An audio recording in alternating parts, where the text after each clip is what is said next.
నందమూరి నరసింహం సినీ రంగ ప్రవేశం చేసి 50 సంవత్సరాలు పూర్తయిన సందర్భంగా నందమూరి అభిమానులందరికీ కూడా మరొకసారి శుభాకాంక్షలు తెలియపరుస్తున్నది మా అభినందన టీవీ.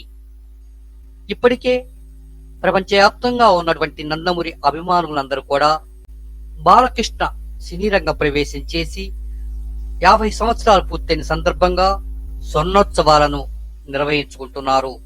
ఇదిలా ఉంటే చలనచిత్ర రంగంలోని ప్రముఖులందరూ కూడా వచ్చే నెల ఆగస్టు 30వ తేదీన ఒక ప్రత్యేక కార్యక్రమాన్ని కూడా నిర్వహించబోతున్నారు.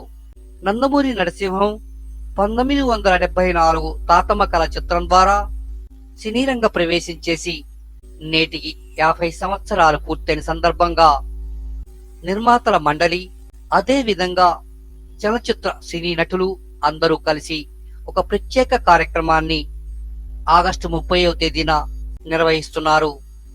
ఈ కార్యక్రమానికి ఆంధ్రప్రదేశ్ ముఖ్యమంత్రి నారా చంద్రబాబు నాయుడుతో పాటు తెలంగాణ ముఖ్యమంత్రి రేవంత్ రెడ్డి కూడా పాల్గొంటున్నట్లు తెలుస్తున్నది. అంతేకాకుండా హిందీ నటులు, తెలుగు నటులు, శాసనసభ్యులు, మంత్రులు కూడా పాల్గొని ఈ కార్యక్రమాన్ని విజయవంతం చేయటానికి ఇప్పటికే అన్ని రంగాలను సిద్ధం చేసుకున్నారు.